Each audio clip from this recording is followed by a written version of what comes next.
আপনারা যদি খুব ভালো করে দেখলে দেখবেন এর চেয়েও বেশি সমস্যা, অনেকগুলো আন্দোলন, শাহবাগে আরো অনেক ধরনের সমস্যা, পুরো রাস্তাঘাট বন্ধ হয়ে যাওয়া, রাহাজানি, চিন্তা, এগুলো কিন্তু বেড়ে গিয়েছিল। সেই সব মুহূর্তেও কিন্তু ডক্টর ইউনূসকে বলতে হয় না যে আমি পদত্যাগ করব, কিন্তু এখন তিনি কেন বলছেন?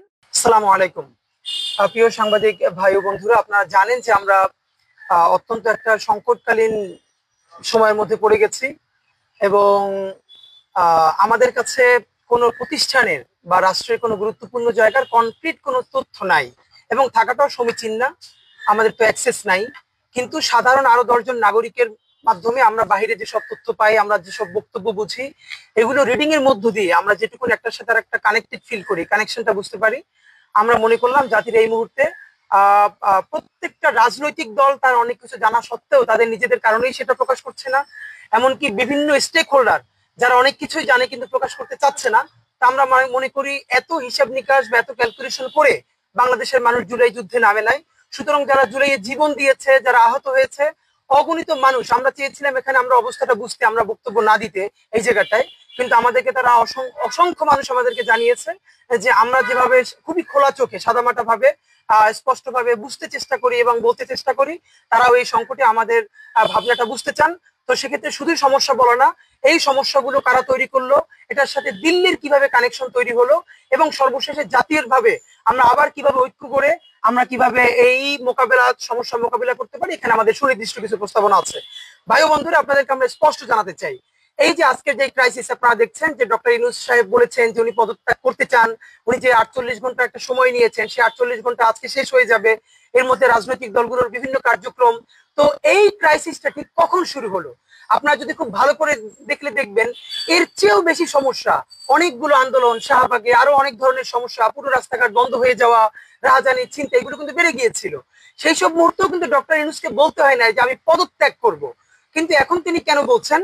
তা আপনারা দুটো ব্যাপার খুব স্পষ্ট দেখেছেন যে আমরা পুরো বাংলাদেশের মানুষ যেভাবে আওয়ামী লীগ নিষিদ্ধের ব্যাপারে নেমে এসেছিল, সেই আওয়ামী লীগ নিষিদ্ধের ব্যাপারে নেমে আসার পরে আমরা 10ই মে শাহবাগে আন্দোলনের ফলে, শুধু শাহবাগের আন্দোলন না, সারা বাংলাদেশের মানুষ তাদের অঞ্চলে আন্দোলন করেছে এবং সরকার বাধ্য হয়েছে আওয়ামী লীগকে আপাতত তার কার্যক্রম নিষিদ্ধ করতে।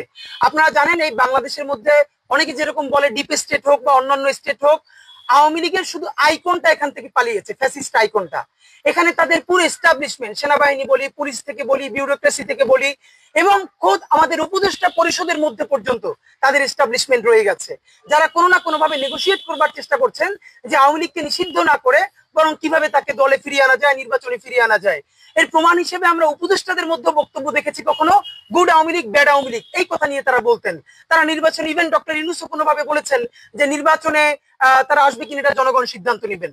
তো আমরা, জনগণ যখন রায় দিয়েছে, সরকার বাধ্য হয়েছে এই আওয়ামী লীগকে নিষিদ্ধ করতে। আপনারা খুবই খেয়াল করেন সেদিন সরকার দুটো কথা বলেছে, আওয়ামী লীগের কার্যক্রম নিষিদ্ধ করা হয়েছে, একই সাথে আমরা জুলাই ঘোষণাপত্র দাবি করেছিলাম যে এই ঘোষণাপত্র দিতে নিয়েও আবার রাজনৈতিক বিভেদের কারণে দেওয়া যায় নাই, এবং সরকার 30 কার্য দিবস চেয়েছিল। তিনি বলেছে 30 কার্য দিবসের মধ্যে সরকার রাজনৈতিক সকল স্টেক হোল্ডারদের সাথে কথা বলে জুলাই ঘোষণাপত্র জারি করবেন। আপনাদেরকে স্পষ্ট বলে রাখি, যতক্ষণ না পর্যন্ত জুলাই ঘোষণাপত্র জারি হয় ততক্ষণ পর্যন্ত আওয়ামী লীগ যে নিষিদ্ধ হয়েছে এটার কোনো কার্যকারিতা নাই। এর কারণ এই সরকার একটা সাময়িক নিষেধাজ্ঞা দিয়েছেন এবং সেটা নির্বাহী আদেশেই দিয়েছেন। এটা চূড়ান্ত হবে ট্রাইব্যুনালের আদালতের রায়ের মাধ্যমে এবং দীর্ঘ বিচারিক প্রক্রিয়ার মধ্যে।